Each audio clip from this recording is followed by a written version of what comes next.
suis venant d'Eboma, M. Tougou, membre fondateur de l'ONG Génération Ekan. Je suis écrivain, je suis attaché de recherche au CEGARES, le Centre gabonais de recherche en éthique et santé. Aujourd'hui, dans le cadre de nos activités culturelles, nous clôturons notre année 2022, qui a d'ailleurs démarré en novembre 2021. La manifestation de ce samedi 30 juillet met en scène trois types de manifestations culturelles. D'un côté, nous avons le grand tournoi de Songo où les meilleurs du Gabon s'affrontent. Ils discutent bien évidemment la ceinture de l'éternel champion qui est Vivi. Donc le Songo se joue et la finale va se jouer également à 2. Le deuxième grand pôle constitue, n'est-ce pas, la conférence culturelle sur le mariage, la dot et le droit de succession au Gabon. Il se pose un problème fondamental entre notre tradition, sinon nos coutumes, et la juridiction nationale. Donc nous avons fait appel aux responsables, aux traditionalistes, aux juristes et bien entendu la société civile pour nous éclairer une bonne fois pour toutes, pour que le droit de la succession ne se pose plus comme problème fondamental. Nous avons également organisé une série de jeux des enfants et un concert populaire avec qui nous allons mener des artistes qui vont bien évidemment rassembler le monde dans une ambiance culturelle fondamentale à notre société traditionnelle africaine. L'ONG Génération Ekan est connue au Gabon dans 5 provinces. La cellule de l'estuaire qui est dénommée Ayonfan Ekan de Libreville, c'est elle qui organise avec l'ensemble de ses partenaires qui sont quotidiennement avec nous cette cérémonie culturelle à la mairie du 5e arrondissement. Nous le faisons parce que des artistes ont subi 2 années consécutives liées à la Covid-19. Il était temps de leur donner l'occasion de s'exprimer, de donner encore ce qu'ils savent bien faire. C'est notre année culturelle qui se termine. Donc, bien évidemment, chaque année, nous allons le faire comme nous le faisons depuis 2015 à la création de l'ONG Génération Ekan. Merci.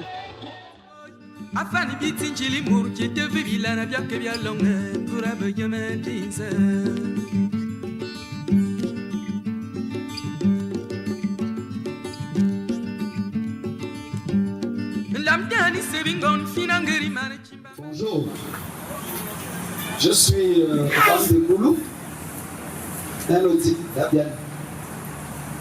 Ça peut être une question, parce que peut-être que je n'ai pas la science infuse. Ça peut aussi être un ajout. Par rapport à la dot, ce que je voulais peut-être ajouter, c'était le fait que quand une femme a été dotée, elle n'appartient plus à sa famille. Vous avez pris votre fille, donc moi si j'ai ma soeur, Théodie, qui va en mariage chez un cousin, j'ai pris ma fille, je l'ai donnée en mariage chez un cousin. Tant qu'elle vit avec le cousin dans son village ou partout, si elle meurt, je n'ai pas le droit en tant que cousin d'aller demander au cousin de venir enterrer ma soeur chez moi. Parce que les cousins m'ont donné la dot, ils ne m'ont jamais remboursé cette dot. En fait, j'en parle parce qu'aujourd'hui, ça crée beaucoup de soucis dans notre société. Et que moi, je n'arrive pas à saisir ou à comprendre. Tu as donné ta soeur ou ta fille en mariage quelque part, tu as pris la dot. Je ne comprends pas pourquoi aujourd'hui, dans beaucoup de familles, on va faire des problèmes. On va chercher le corps de notre parent, on va réclamer le corps de notre parent, de notre fille, de notre mère, alors qu'elle a une dot au corps. Donc, c'est peut-être un ajout. Mon père, je vais l'apprendre qu'un bon alcoolique, il va peut-être compléter ce que j'avais à dire. Ma question, c'est par rapport aux enfants issus du couple, mais nés avant le mariage. Est-ce qu'il existe une procédure spéciale pour reconnaître ces enfants-là? Parce que c'est ce qu'on voit. Or, dans l'exposé, il est clairement apparu que ces enfants ne font pas directement partie de la lignée. Pourtant, ils sont issus du mariage. Donc, je voudrais savoir c'est quoi leur sort. Merci. Lorsque la femme est en mariage, elle décide de quitter le foyer conjugal parce que, bon, suite au problème, il y a eu des enfants dans ce mariage. Lorsqu'on demande de rembourser la dot, est-ce que, à cause du fait que la femme a eu à faire des enfants, on n'est pas censé réduire cette dot-là dans le fait de faire des enfants? Elle a fait des années dans le foyer. Bon, moi je trouve que ce parti pris est injuste envers les femmes. Donc je ne sais pas si... Bonsoir. Je vais d'abord vous remercier pour cette petite histoire et cet éclaircissement sur nos revues. Alors moi j'ai besoin d'un éclaircissement et j'ai une question. Pour l'éclaircissement, vous avez parlé du kidnapping. Lorsqu'une fille était promise à un papa, alors qu'elle est dans le ventre et qu'un jeune homme la rencontrait, ils organisaient un kidnapping. Alors j'aimerais savoir qu'est-ce qui se passe lorsque le papa à qui on a promis la fille, à quoi on l'a kidnappée. Est-ce qu'il laisse des choses se faire ou il y a des conséquences? Maintenant pour la question, vous avez dit que la belle famille qui recevait la dot avait tendance à... que la dot ne finissait pas. Que la belle famille avait tendance à toujours noter sur un carnet tout ce qu'on faisait pour la famille. Alors, j'aimerais savoir, est-ce que c'était juste un procédé pour obliger les femmes à rester dans le mariage ou c'était aussi un moyen de protéger les filles qui partaient en mariage pour éviter que leur mari fasse du désordre? Symbolique des étapes de barrière. Vous aviez dit que cette symbolique est déployée. Moi, je veux savoir, est-ce que c'est juste une symbolique qui permettait, quand la femme s'arrêtait, d'honorer sa famille, comme vous l'avez dit, ou derrière, il y avait substantiellement une symbolique beaucoup plus importante que d'honorer la famille? Parce que, le problème, vous l'avez dit, la femme choisissait de s'arrêter. Premièrement, pourquoi elle choisit-elle de s'arrêter là et non là-bas? Ensuite, qu'est-ce que cela impliquait dans la tradition école? Première préoccupation. La seconde question, elle me vient à la suite de la question posée par la demoiselle derrière moi. Lors de, entre griffes, je mets ça comme ça, la dissolution du mariage, qu'advient-il des enfants? Parce que le principe étant la légitimation, là je prends vos propres termes, la légitimation des enfants. Mais mettons que l'on a rendu cette dot, qu'advient-il de ces enfants-là? Puisque le lien de sang ne s'éteint pas. Comment ces enfants seront-ils gérés? Merci. Ici, j'aimerais parler du service en ce qui concerne les femmes. On a dit que le mariage liait deux familles. Alors, si l'homme paye la dot, la femme en échange va rendre les services. Comme on le sait très bien, lorsqu'il y a des soucis dans la belle famille pour des cérémonies, les femmes vont s'y rendre pour faire la vaisselle, entretenir les étrangers. Alors, en cas de divorce, le mari a pris le soin de noter petitement tout ce qu'il a fait. Alors, la femme, à ce niveau, qu'est-ce qu'on en dit par rapport au service rendu? C'est passé pour invisible ou, quelque part, on reconnaît quand même ce qu'elle a pu faire? Voilà ma question. Bonjour encore à tout le monde. Je suis Mongo. Je suis Mongo Mumba. Je suis de la descendance de Mbajie, Jamba, Bandutu, Dutu et Singo ici. Et c'est à bord des vieux.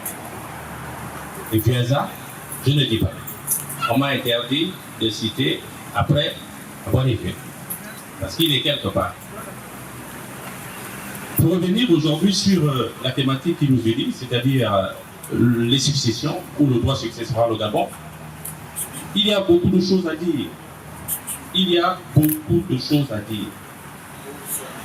Le problème qui se pose d'abord, c'est en réalité de savoir quelle est réellement notre loi. Quelle est réellement notre loi? Je suis fort, je suis prouvé, je suis une débile. Quelle est d'abord ma loi? Quelle est d'abord ma coutume? Parce qu'aujourd'hui, la succession veut dire qu'une personne est décédée et qu'il faut transmettre le patrimoine de celui qui est décédé à ses héritiers. Un exemple. Monsieur X est décédé. Il a laissé 4 maisons, 2 femmes, 10 enfants. Comment faire pour transmettre ce patrimoine à ses héritiers? C'est pourquoi on va parler du droit successoral. Transmettre les biens d'une personne décédée.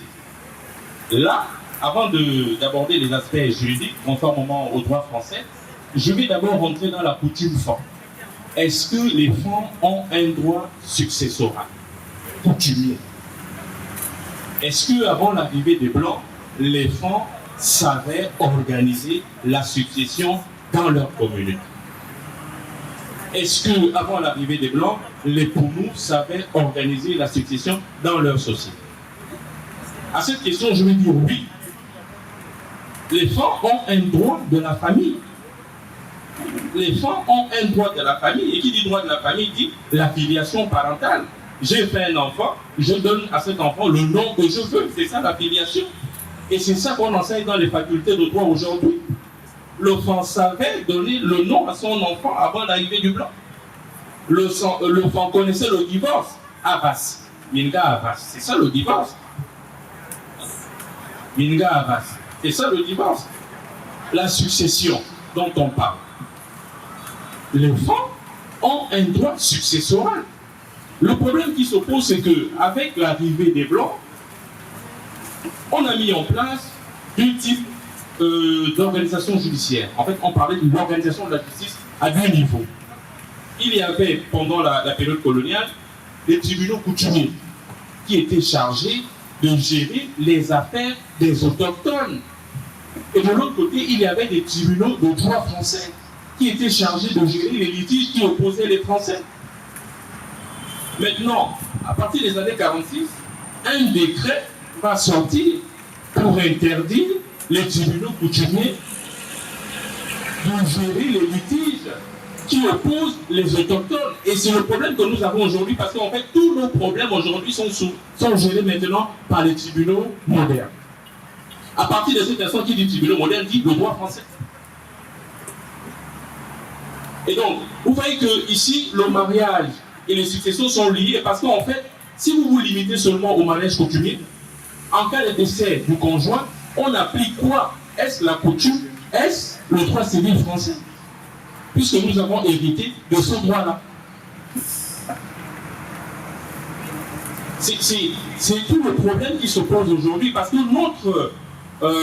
notre droit de la procédure civile est tellement restreint que nous n'avons plus la possibilité de dire bon, mon mari est décédé, comme je me suis marié à la coutume femme, venez m'appliquer la coutume femme. Ce n'est plus ça le problème. Le problème maintenant, c'est que mon mari est décédé, que dit le code civil qui a été calqué sur le modèle français? C'est tout le problème. Ça ne veut pas dire que nous n'avons pas un droit successoral. Nous l'avons, mais sous l'influence coloniale, donc sous la domination, nous l'avons perdu. C'est-à-dire qu'il n'a plus la même force qu'il avait par le passé. Et donc, pour revenir sur le droit civil, puisque actuellement, c'est lui qui s'applique, au détriment du droit coutumier et d'autres droits coutumiers. Donc, pour revenir sur le droit civil, on va se poser 3 questions pour répondre à cette thématique. La première question, c'est que, avant d'ouvrir la succession, qui est décédé? Qui est décédé? Donc, l'identité de la personne. Ensuite, la personne a laissé quoi? Parce qu'on n'est pas encore au niveau de la bagarre. Ici, nous sommes encore au niveau de l'identité. Qui est décédé? La deuxième question, qu'est-ce que la personne a laissé comme patrimoine? Combien de terrains? Combien de véhicules? Combien de maisons? Y a-t-il de l'argent en banque? Donc la masse successorale. La troisième question, c'est qui sont ces héritiers? Et c'est là où il y a le problème. Qui sont ces héritiers? On sait déjà qui est décédé. On sait déjà ce qu'il a laissé parce qu'on fait un inventaire. Ensuite, la troisième question est de savoir qui sont ces héritiers. Alors, avant d'ouvrir la succession, je vais vous montrer un peu une limite que j'observe aussi en droit civil calqué sur le modèle français. Chez les francs, on n'ouvre pas la succession le jour où la personne décède. Or, le droit français nous demande, conformément aux dispositions de l'article 647, d'ouvrir la succession pendant que la personne se trouve même encore là, à ça, ou à Gabosette, les gens sont tensionnés, vous leur demandez d'ouvrir la succession. Comment il n'y aura pas de bagarre?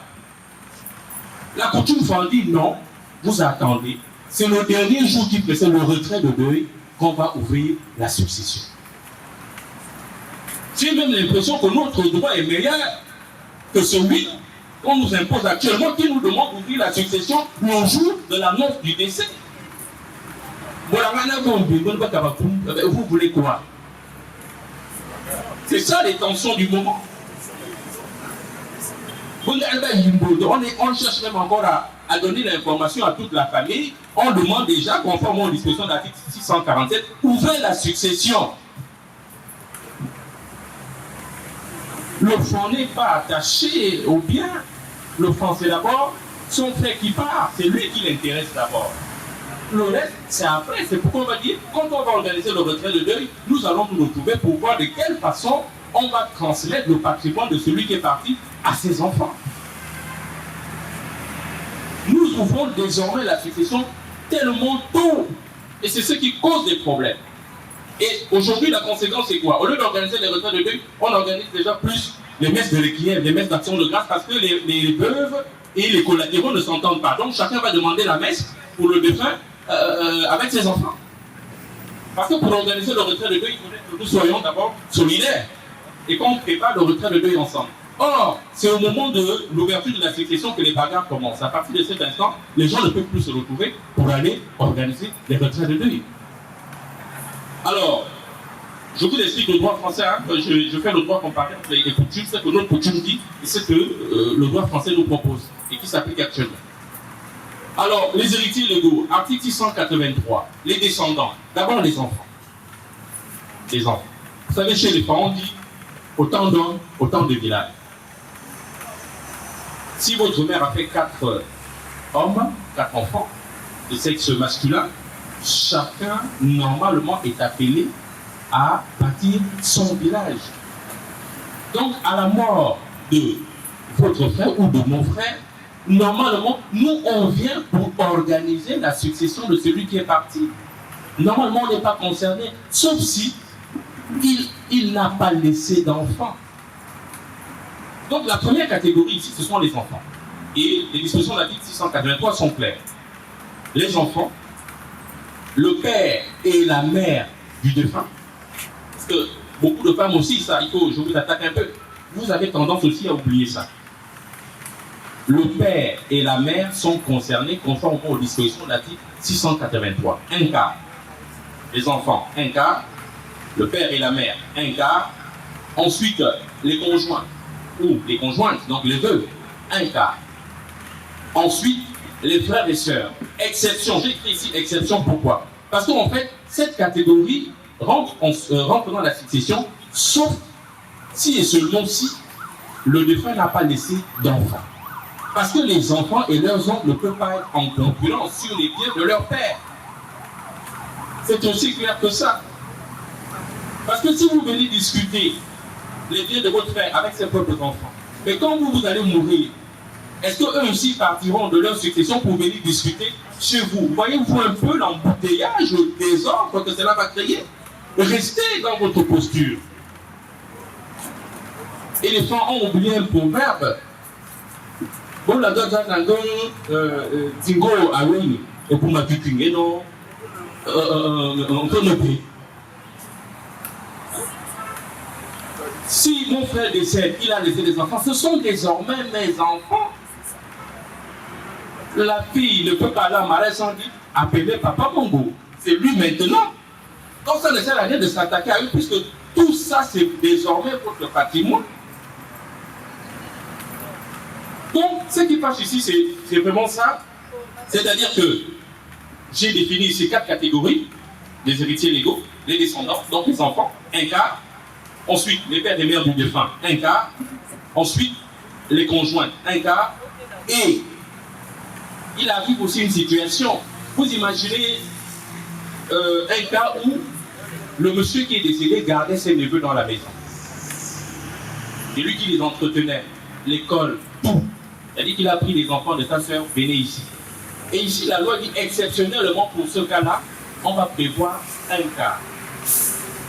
Si je gardais mes nièces à la maison, je décède, c'est moi qui leur faisais tout, le conseil successoral qui va se tenir doit penser à cette catégorie de héritiers. Parce que c'est moi qui les gardais. C'était aussi mes enfants. Et on prévoit un cas. Donc pour les collatéraux ce sont les frères et les sœurs, vous héritez sauf et si et seulement si le défunt n'a pas laissé d'enfants. Sinon, normalement, dans un premier temps, ils ne sont pas concernés par la succession. Mais ils viennent à la succession pour organiser les choses, pour qu'il n'y ait pas de désordre. Parce que la succession, c'est la transmission du patrimoine d'une personne décédée à ses héritiers. S'il a laissé 2 voitures, on fait comment pour transmettre les 2 voitures à ses héritiers? Bon, parce qu'il y a des successions comme ça. Il n'a laissé que 2 voitures, il n'a pas de maison. Bon, on fait comment? Puisqu'il a laissé 10 enfants, est-ce qu'on vend les voitures? Ça, maintenant, les collatéraux, avec les enfants et les veuves, se retrouvent pour prendre une décision. Il s'agit de ça. Il y a aussi un autre aspect culturel qui se pose. Je prends un exemple. Un couple fond avec monsieur et fonds et puis madame et Pounou. Vous savez que les fonds sont patrilinéaires. Moi, on a demandé ça, l'enfant appartient à son père. De l'autre côté, on est matrilinéaire. L'enfant est plus proche de sa mère. En cas de décès du fonds, on fait comment? Moi, je veux dire, en cas de décès de la mère, on va dire, chez nous, les enfants de notre soeur héritent chez nous. Et les enfants de notre frère n'héritent pas chez nous parce que nous sommes matrilinéaires. On n'est pas sûr que l'enfant est l'enfant du père. On est plus sûr que l'enfant est l'enfant de la mère. Parce qu'au moins à l'hôpital, on a vu comment l'enfant est sorti. Ça, c'est des problèmes d'ordre culturel qui peuvent aussi entraver la bonne organisation du mariage, des successions. Parce que chez eux, on va dire, sauf les enfants de notre soeur qui héritent. Les enfants de l'homme n'héritent pas. Parce qu'on n'est pas sûr que ce sont ses enfants. Donc voilà un peu des problèmes culturels qui peuvent entraver le bon fonctionnement du droit successoral au Gabon. Je vais terminer parce que j'ai pris le temps de vous prendre à la maison ce document. Vous avez ici un document, donc c'est un acte de mariage du passé qui a pratiquement 100 ans bientôt. C'est un acte de mariage de 1942. Vous allez voir ici que il y a la mention, la dot, dans les actes de mariage du passé. Il y a la mention, la dot, dans les actes de mariage du passé. Le document a presque 100 ans déjà. C'est un acte de mariage de 1942. Il y a la mention, la dot. Or, dans les actes d'état civil, les formulaires de maintenant, on a enlevé la mention, la dot, parce que tout simplement, la loi de 1963 interdit le mariage coutumier. Or, avant, donc dans les années 40, le mariage coutumier était reconnu. C'est pourquoi dans un poste hier, j'ai écrit la relégalisation du mariage coutumier au Gabon, parce que le mariage coutumier était déjà légalisé. Et puis il a été renversé par la loi de 63. Donc ce que nous recommandons, que nous menons maintenant, c'est la relégalisation du mariage coutumier, parce que l'acte de mariage de 1943 ici, on parle de la dot, 2300 francs CFA que le monsieur avait versé pour épouser sa femme. Le 10 mars 1942, 2300 francs CFA. Pour épouser sa femme. Là, les preuves sont là. 2300 francs CFA. Ils ont écrit, l'officier d'état civil a écrit la dot, tout était déjà prévu dans le formulaire. Et donc, ultérieurement, peut-être, avec d'autres conférences, on pourrait expliquer comment est-ce que nous sommes partis de 2300 francs CFA à 3 millions, et 2 bœufs, et 3 bœufs. Parce que c'est tout un processus. Vous avez la preuve ici, et si vous regardez les actes de mariage du moment, la mention dot a disparu. Parce que la loi de 1963 a dit que nous ne voulons plus la dot. C'est pourquoi sur le plan juridique, si vous vous limitez seulement au mariage coutumier, il y aura des conséquences parce que, par exemple, au niveau de la CNSS, vous ne pouvez pas bénéficier de la pension ou la rente viagère, donc la pension de survivant. Parce qu'au niveau de la CNSS, on va vous opposer la loi de 1963 qui interdit la dot. Donc si vous allez dire mon mari est décédé, on était seulement marié à la coutume, on va vous dire mais la coutume n'est pas, le mariage coutumier n'est pas reconnu ici. Vous ne pouvez pas bénéficier de l'assurance maladie de votre époux qui travaille. Parce qu'on va vous dire au niveau de la CNAMGS, le mariage coutumier n'est pas reconnu ici. Vous ne pouvez pas bénéficier, par exemple, de la loi Rostand, le rapprochement des... Monsieur est nommé ambassadeur, madame est libre de vie, vous êtes seulement marié à l'état civil. Vous ne pouvez pas vous rapprocher de votre mari parce que la loi de 1963 fait écran, elle empêche cette loi-là de s'appliquer à vous, ce privilège-là. Donc je vais m'arrêter là, parce que c'est une conférence débat, donc vous avez des questions, à partir des questions, nous allons approfondir. Merci, et je remercie aussi davantage l'association Génération Écran. Ok, commencer par les autres questions qui vont s'ajouter à celles qui ont été posées préalablement. Sachant qu'aujourd'hui, les hommes parfois étant déjà mariés, sur le plan coutumier et sur le plan civil avec une femme, on va dire comme ça, et sur le plan, sur le régime monogamique. Alors, ce qui se passe aujourd'hui, on se rend compte que parfois, un homme peut être marié déjà avec sa femme et aller sourdement contracter un mariage coutumier. Alors, sur le plan de tout ce que vous expliquez, comment cette situation peut être résolue? Un monsieur est déjà marié sur le régime monogamique, à la coutume aussi, et sourdement, il s'en va aussi contracter un autre mariage du plan coutumier. Ça va se passer comment? Moi, j'ai seulement besoin d'un éclaircissement. Tout à l'heure, vous avez pris l'exemple d'un mariage fort et puni. C'est-à-dire que pour nous, c'est le patriarcat et les matrilinéaire et patrilinéaire. Voilà, les forces patrilinéaires et pour nous, matrilinéaire. Je n'ai pas bien compris, comme vous avez dit, au niveau de la succession, on n'est pas sûr que l'enfant soit l'enfant du beau-père. Je ne comprends pas. Dans cette société, les matrilinéaires, ils ne sont pas les seuls. L'enfant de la sœur est plus considéré que l'enfant du frère. Parce qu'on est plus sûr que l'enfant appartient bien à sa mère, puisqu'on l'a vu traverser à la naissance. Mais on n'est pas sûr que l'enfant appartient à son père. Et on peut aller plus loin, parce que le problème que je n'ai pas pu aborder aujourd'hui, c'est celui des reliques qui font aussi partie du droit successoral chez les femmes. Les femmes discutent les reliques. Or, il y a plusieurs types de reliques. Il y a aussi des reliques que vous ne voyez pas et que le détenteur ne sait même pas qu'il en possède. Vous allez nous discuter comment, à moins que vous nous tuiez la personne que vous soupçonnez d'avoir le relique. Puisque lui-même, il n'est même pas conscient qu'il a un relique. Il y a aussi le relique qu'on connaît.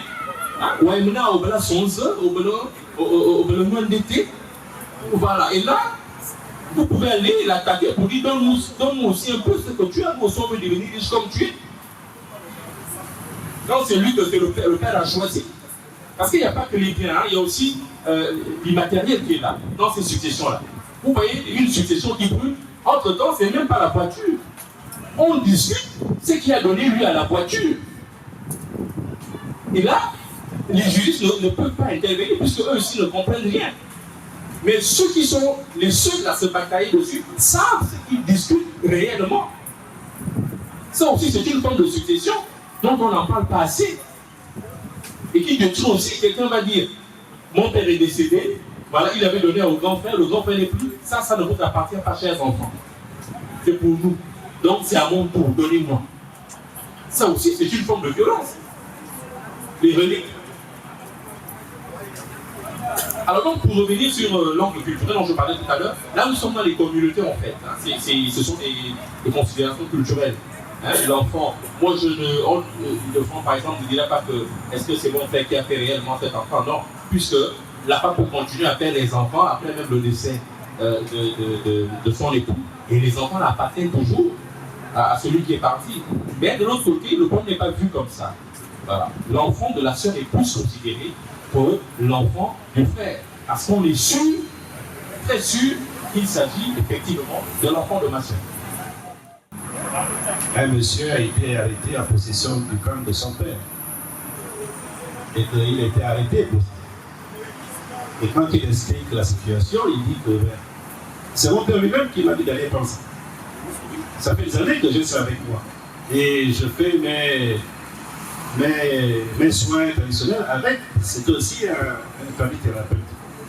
Donc ce sont des situations qui font en sorte qu'on se retrouve dans des démarches à la fois traditionnelles et modernes qui ne peuvent pas coopérer. Et là, vraiment, je pense que nos juristes sont interpellés à un haut niveau. Il faut qu'ils se mettent à réfléchir comment faire pour transposer nos codes initiatives traditionnelles à une qualification, on va dire, de réalisation moderne. Sinon, on ne va jamais s'en sortir. On est bloqué dans des tiraillements entre la démarche traditionnelle et la démarche moderne, juridique, légale. J'ai une préoccupation par rapport à ce que la dame a dit. Premièrement, je voudrais savoir, pour ce qui est de la succession chez les enfants en général, lorsque la dame s'en va, à basse, comme on dit, lorsque la dame s'en va, la dot remboursée, y a-t-il de fait dissolution tout de suite de ce lien de mariage ou du fait de la présence des enfants, on peut encore considérer que ceux-ci, et c'est d'ailleurs ce qui apparaît, au décès de leur père, peuvent revendiquer quelque chose. En clair, une fois qu'une femme a divorcé, bien qu'il y ait des enfants, est-ce que ces enfants peuvent revenir au sein du patrimoine de leur père et dire « Nous sommes des enfants faits par ce monsieur, quand bien même notre maman a divorcé de ce monsieur et nous revendiquons quelque chose. » Moi, je vous ai dit, je suis un peu sociologue, ce sont des choses que j'examine et j'étudie. Il y a à côté de cela une autre préoccupation qui a été soulevée tout à l'heure par vous, dans le fameux principe, d'ailleurs, soit dit en passant, je voudrais me lever là. Moi, je suis un peu gêné quand on oppose le droit traditionnel et le droit moderne. On ne le veuille pas, rien n'est né ni noa. Les Africains, on avait notre façon de faire qui régulait notre société. D'accord? Alors, partant sur cette base-là, le principe qui veut que la loi vienne pour régir, la loi moderne, et qui malheureusement, et ça répond un peu à la préoccupation de tout à l'heure, fait que nous disions, consciemment ou inconsciemment, nous sommes dans un état de droit, nous reconnaissons de fait que l'état de droit va prévaloir sur tout ce que nous avons sur le plan culturel. Malheureusement, je dis malheureusement, parce que tout est régi cette fois-ci par la norme moderne, alors qu'en réalité, il y a cette norme. S'agissant de la succession, de ce que l'on appelle les reliques, ça, j'ai trouvé ça intéressant. Alors, il apparaît quelquefois des conflits dans les familles où le père désigne comme légataire de la relique son fils ou un cousin. D'accord? Et au décès de ce dernier, du papa, les enfants qui, je ne sais sur quelle base, estiment que, ben, ok, papa s'est trompé, cette relique-là, me revient de droit. D'accord? Alors, est-ce que la société traditionnelle a justement mis en branle des éléments qui permettaient, parce que c'est la subtilité, et on voit pas y aller dans un bazou. D'accord? Mais comme on dit, en quelque sorte. Alors, est-ce que justement, pour ouvrir les yeux de tout le monde, la société traditionnelle avait mis en place des éléments qui permettaient de gérer cela? Quand bien même la relique, on n'en parlait pas souvent. Hein? On n'en parlait pas souvent parce qu'on estimait que, bon, plus on en parle, moins cela vaudrait. Lorsque la personne l'utilise, elle devient peut-être riche et les autres se disent qu'il y a un problème. Et ça me permet d'ailleurs de rebondir sur l'actualité de ce monsieur qui a pris la relique, la tête de son papa. Moi j'ai trouvé, on peut me condamner ou pas, je suis traditionnaliste, si tant est que c'était pas un argument faux-fuyant pour se départir de la justice, j'ai trouvé qu'il avait raison. Aujourd'hui c'est sa parole contre celle du père qui ne va pas témoigner. Hein? Mais du point de vue de la tradition, reconnu par le principe, l'article, on va dire l'article, la Constitution, puisqu'on nous dit nous reconnaissons nos valeurs traditionnelles. Pour moi, ce monsieur, si je pouvais faire ce procès, ben, je le comprendrais. Je le comprendrais parce qu'effectivement, c'est la valeur de et on m'a eu ça, pour nous, ça ne condamne personne. Donc, est-ce que justement sur le plan de la succession, la gestion mystique ou autre, les reliques étaient aussi prises en compte? Telle est ma préoccupation. Les effets de la dot sur la femme, je pense que c'est Renou qui l'a posé. Effectivement, je pense que, c'est un effet de la dot. Parce que tu sais que lorsque une femme n'est pas mariée, on en voit là. Quand elle est en mariage, à ton minka. On dit, mais on va qu'est-ce que ça dit? Effectivement, l'identité de la femme, elle est totalement dissolue maintenant dans la rayon de son mari. Ça va même très loin. C'est-à-dire qu'une femme, quand elle est mariée, chez son mari, elle a même plus de pouvoir, plus d'importance que ses belles-sœurs. C'est ça la vérité. Et parfois, des belles-sœurs qui se retrouvent au village, qui ne sont pas mariées, elle peut leur dire, taisez-vous, vous n'avez rien à dire ici. Allez-y chez vos maris. Si elles ne sont pas mariées, tant pis pour elles. Mais c'est ça la vérité. C'est-à-dire que lorsqu'on prend une femme qui vient et qui prend totalement la couleur de l'aïon de son mari, Antoine Minga, allô, elle a plus de pouvoir, plus de force dans ce village de son mari que ses belles-sœurs, c'est-à-dire les sœurs de son mari. Donc voici également un effet de la dot. Maintenant, la mentalité doit aller plus loin. Parce que dès lors qu'une femme elle est convaincue que dans le village de son mari, elle a cette importance-là, et que la famille de son mari devient sa famille, parce que c'est là-dedans qu'elle va effectivement passer du temps, c'est là-dedans qu'elle va faire des enfants, avec tous les risques que cela comporte. Il faut donc qu'elle soit entièrement convaincue de cela pour qu'elle puisse y rester, quels que soient les problèmes. C'est pour ça que chez les femmes, le divorce, ce n'était pas encouragé. Chez les femmes, le divorce, c'est du désordre. On ne divorce pas. C'est pour ça, effectivement, que quand une femme commençait à se plaindre et qu'elle partait chez son père, il la renvoyait tout ça là. C'était impossible qu'on accepte qu'elle puisse divorcer. C'est maintenant que les divorces se font aussi facilement. Mais avant, c'était impossible. On estimait que tu es là-bas dans ta famille. Et quand tu mourras là-bas, on va t'enterrer là-bas. Donc tu n'as même plus la faire ici chez nous. C'était justement pour la maintenir. C'était fondamental qu'une femme soit maintenue dans la famille de son mari. Vaille que vaille. Ça va permettre de répondre à des questions plus loin. Il y a Les enfants issus d'un couple né avant le mariage, est-ce qu'il y avait un procédé traditionnel de reconnaissance? Sur le plan traditionnel, non. Sur le plan traditionnel, il n'y avait pas de procédé de reconnaissance. Quand une femme accouchait hors mariage, l'enfant appartenait à son village. Même si après celui qui a fait l'enfant vient pour réclamer, on peut lui dire non. Aujourd'hui, on accepte ça. Pourquoi? Parce que malheureusement, les gens n'ont plus le sens de la responsabilité. Les gens fuient leur responsabilité. Parce que lorsque tu es un homme et que tu as des enfants de tes sœurs autour de toi, qui sont les tiens, tu en as la certitude qu'ils sont les tiens. Tu as du mal à accepter qu'on vienne te les enlever. On ne peut même pas te les enlever. Donc c'était quasiment impossible. Aujourd'hui, ce qu'on fait, cette reconnaissance, qu'on dit à la personne, ok, d'accord, donne un peu d'argent, tu vas prendre les enfants. Non, ce n'était pas prévu comme ça. Mais quand ça s'est fait, ça peut de faciliter les choses. Mais fondamentalement, à l'époque, non. L'enfant était chez les écrans extrêmement important. C'était une valeur.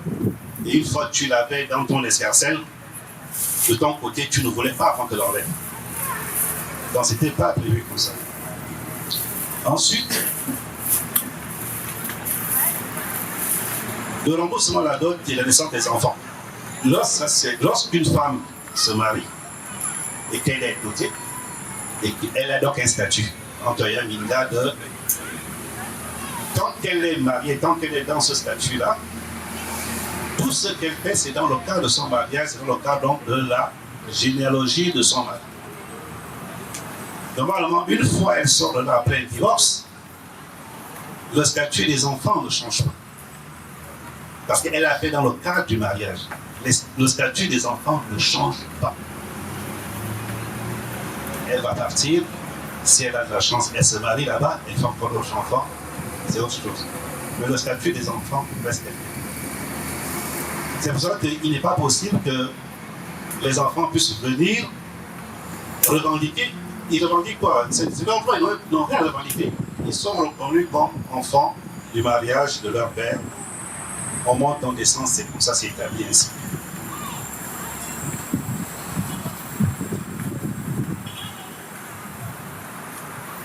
Le remboursement, la conséquence sur le premier aspect. Alors, effectivement, lorsque une femme était raptée, kidnappée, parce qu'elle a fomenté un coup avec son donjon, il est venu, il l'a récupéré avec ses frères, il l'a emmené. Effectivement, cette femme-là était censée être promise à quelqu'un. Qu'est-ce qu'on fait à ce moment-là? Voilà. Deux choses venues.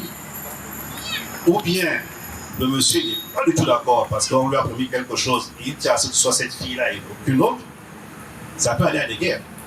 On la récupère. Ça pouvait aller à des guerres. On va récupérer notre femme parce qu'elle a été promise, la dot a été payée, il n'y a pas de raison qu'un brocant qu'il a rencontré la récupère au détour du chemin de la plantation. Non. Il y avait aussi d'autres possibilités, c'était on négociait.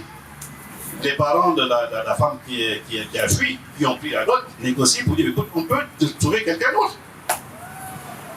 Si le marié était un retort qui ne veut pas, c'est compliqué. Mais souvent, on trouvait quand même des solutions. C'était aussi ça. Donc, on remboursait par une autre femme. Donc, c'est sa dot, en tout cas, ça pouvait aller ou bien d'une résolution amiable au corps de garde, ou bien c'était une guerre ouverte avec le clan de celui qui est venu kidnapper une femme qui n'était pas promise. La dot qui ne finit pas, est-ce qu'elle servait à protéger les filles ou bien elle servait à les maintenir? Elle servait à maintenir, à stabiliser le foyer. La dot. Il fallait absolument que les femmes soient maintenues parce que il faut dire que les femmes sont un socle de stabilité dans la société. C'est fondamental. C'est-à-dire que partout où les femmes ont, on va dire, des mœurs légères, la société est périclite très vite. C'est fondamental.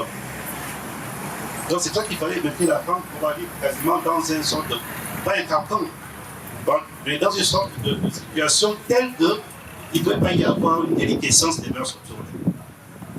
C'est ça qu'une femme célibataire, dans un village, c'était problématique. Cette femme célibataire, il est sûr et certain que, du fait de ses besoins biologiques, elle va chez quelqu'un. Elle va donc chez quelqu'un qui est sûrement marié. Ça va donc créer des problèmes tôt ou tard. C'était fondamental qu'on maintienne la femme dans un statut tel qu'il ne puisse pas y avoir ce genre de dérapage.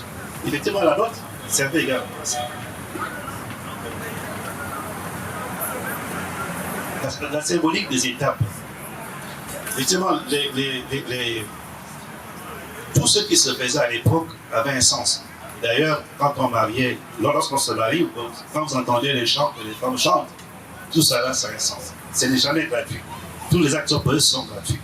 Effectivement, la symbolique de la femme qu'on va déposer chez sa belle-mère, dont le parcours est du village de son mari jusqu'à la cuisine de sa belle-mère.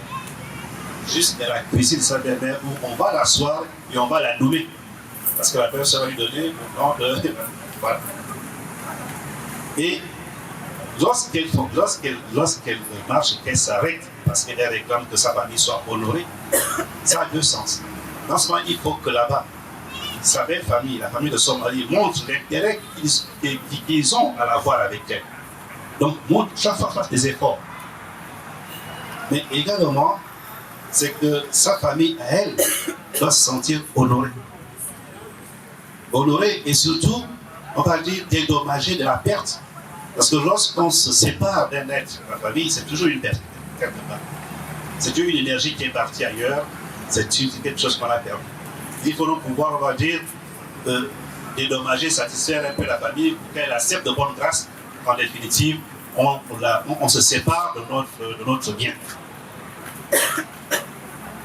Parce que quand après la femme, elle va accoucher là-bas un être supérieur, qui vient, qui est puissant, qui est fort, qui est riche, qui est...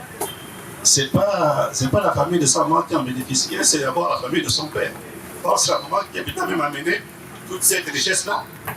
Donc, effectivement, il fallait régler cette histoire de manière très consensuelle, très diplomatique, et accepter les efforts que la fille exigeait de sa belle famille pour qu'elle rentre dans la cuisine de sa belle-mère.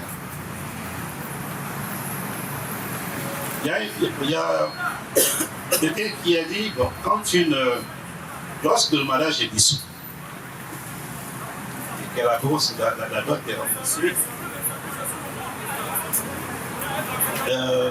est-ce que le fait de faire des enfants dans le mariage ne devrait pas atténuer le remboursement de la dot? Je sais qu'aujourd'hui, c'est un discours que les femmes tiennent. Du fait que non, si elle va en mariage, si elle a fait des enfants, pour elle estime que la dot est annulée et qu'elle peut partir quand elle veut. Non, la tradition ne prévoit pas des choses comme ça. La tradition ne prévoit pas ça. Tant que la dot est là, c'est un lien qui ne vous lie pas à votre mari. Il dit votre famille, la famille. En fait, c'est même une sorte de prison qui vient en fait des époux. Parce qu'ils sont censés symboliser l'alliance entre les familles. À la limite, même vos sentiments ne sont même pas pris en compte. On estime, voilà pourquoi, effectivement, quand il y a des problèmes de mariage, bon, on vous dit, écoutez, réglez vos problèmes, mais nous, on ne veut pas entendre qu'il y a une séparation. C'est pour cela même que la répudiation sur les écrans, c'était extrêmement rare. Si vous n'entendez plus, la femme, elle a sa cuisine, elle a ses enfants, elle a ses champs. Si le mari part maintenant divaguer ailleurs, à la limite, ce n'est même pas son problème. Elle a ses biens à elle, elle a son patrimoine à elle. Donc, parler de remboursement de dot, parler du fait que les enfants sont là, je peux partir quand je veux, la coutume ne prévoit pas ça parce que c'était du désordre. Il fallait à tout prix que le désordre soit contenu.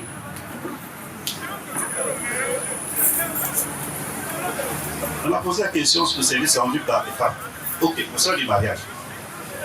Tout à l'heure, je disais que lorsqu'une femme est épousée, elle intègre la famille de son mari. Elle est carrément membre de la famille de son mari. Et ce statut-là lui donne même plus de pouvoir sur ses belles-sœurs qui ne sont pas mariées. Parce que c'est quand même grâce à elle, cette famille-là va prospérer au niveau de la démographie. Donc le rôle qu'elle a joué est fondamental pour cette famille-là. Donc elle a beaucoup plus d'importance. Donc quand une femme a conscience de cela, la force qu'elle a au sein de sa belle famille, le pouvoir qu'elle a au sein de sa belle famille, elle ne peut pas être bousculée par cette belle famille. Elle ne peut pas. Sauf si effectivement elle est faible, sauf si effectivement elle manque de sagesse, mais elle ne peut pas. Elle a tellement de force dans ce village-là qu'on ne peut pas comme ça là, venir la bousculer. Et par conséquent, le service que la femme doit avoir rendu à la famille, non, c'est sa famille. C'est parce qu'elle est dans une posture où elle estime que ce n'est pas sa famille, qu'elle estime qu'elle rend le service. Mais si elle est dans l'idée que c'est sa famille, c'est quand même pour ça cette famille-là qu'elle a risqué sa vie à faire des enfants, qu'elle a perdu du sang, donc on ne peut pas l'embêter. Personne ne peut l'embêter. Et même si elle a un ami qui essaie de lui faire du bruit, elle peut le mettre, le mettre dans un coin et puis continuer sa vie au sein de la famille parce que c'est en fait ça, c'est quoi? C'est sa vie qui a. Donc elle ne rend pas de service. Elle rend service que si elle pense que non, je ne suis pas chez moi. Je suis là, je fais juste un stage et je vais repartir.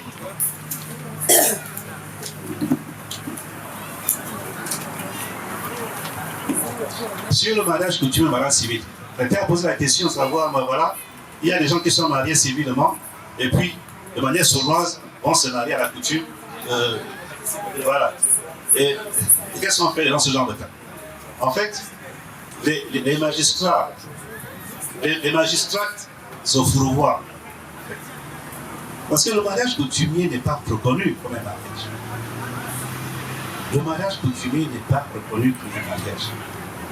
Donc, aller arrêter un mariage coutumier qui n'aura aucun effet sur le plan légal par rapport au statut de la maman, au statut de la femme, ça n'a aucun sens.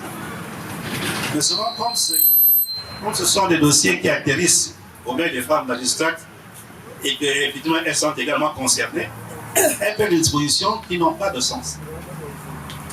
À la limite, ce qu'elles peuvent faire, c'est que comme effectivement l'adultère, l'infidélité est quelque chose qui est puni par la loi, effectivement on peut aller constater que ce monsieur, parce que ce monsieur est en train d'épouser à la coutume une personne, sûrement qu'il connaît de manière très intime, par conséquent, l'acte d'infidélité est donc consacré et on porte même là-dessus.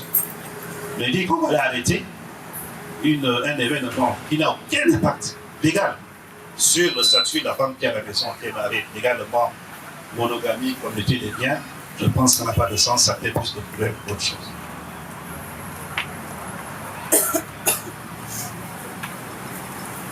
Sur la succession par rapport aux reliques, là, on est dans un domaine hautement mystique. Hautement mystique. Parce qu'en fait, lorsque un père dit à son fils, voici ce que tu vas faire, que ce soit le crâne, que ce soit les doigts, que ce soit n'importe quoi, le dépositaire de cet héritage-là, c'est pas aussi n'importe qui, il a été préparé pour ça.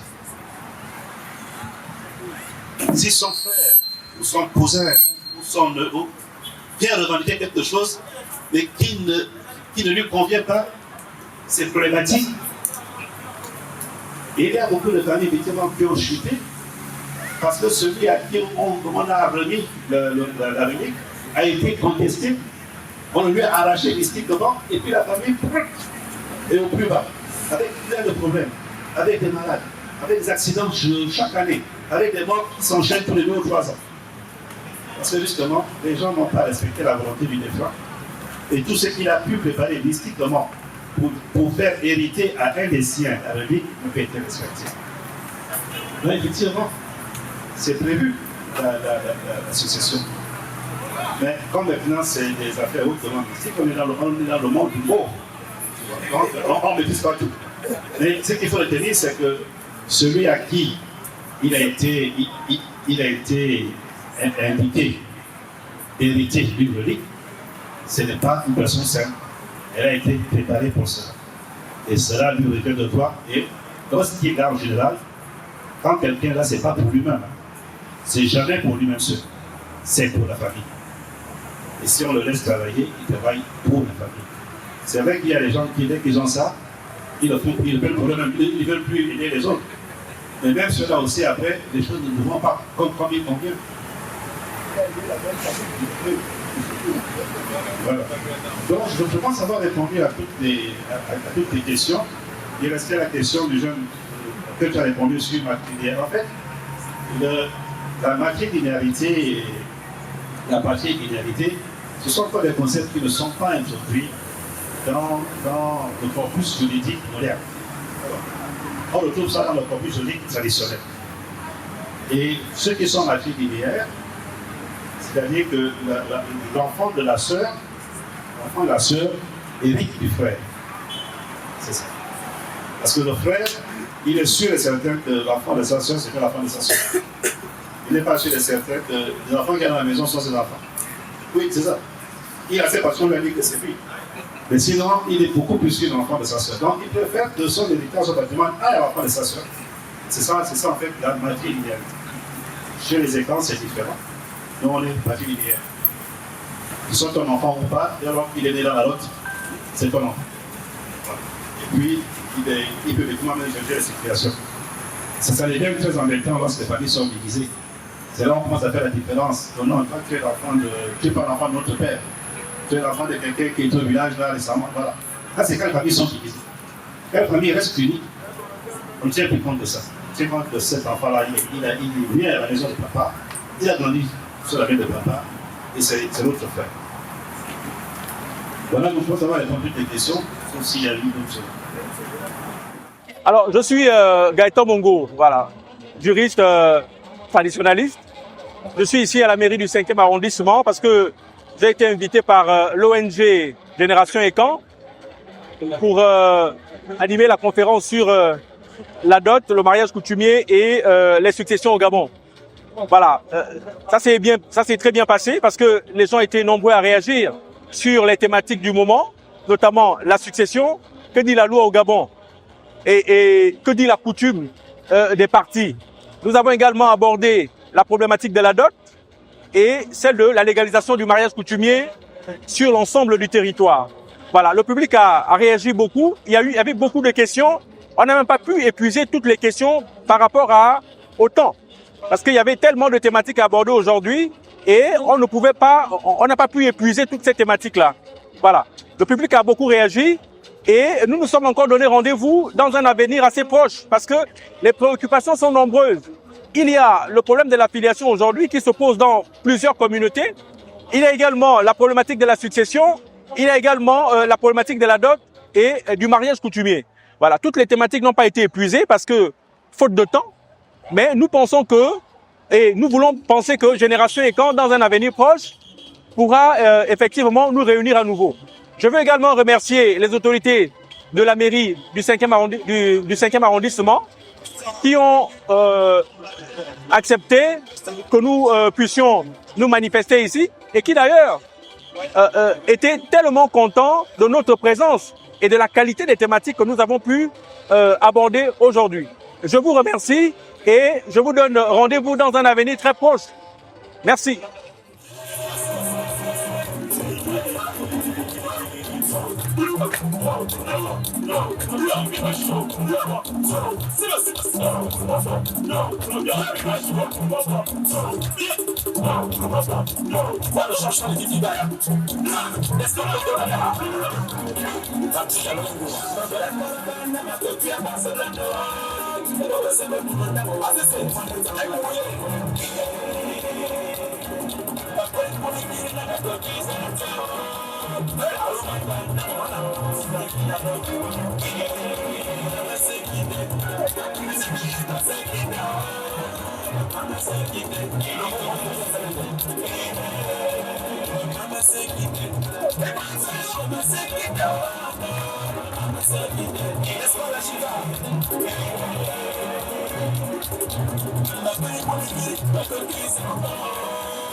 La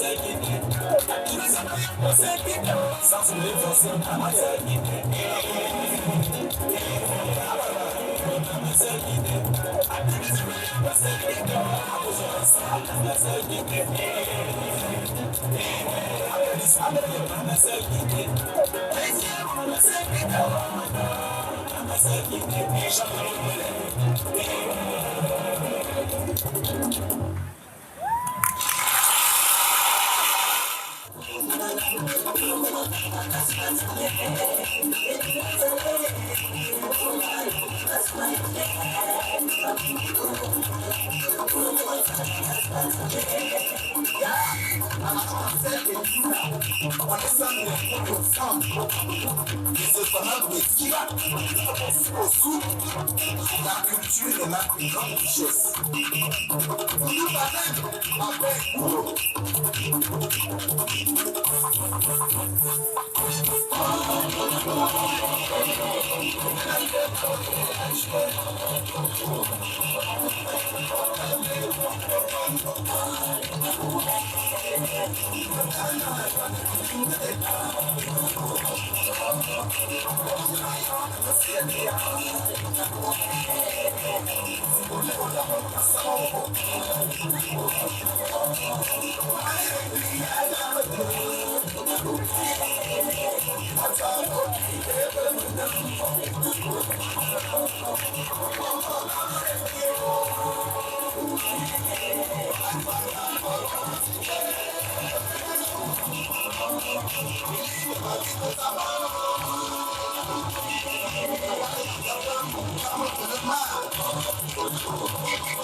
Maguna be we abe dobi jeme.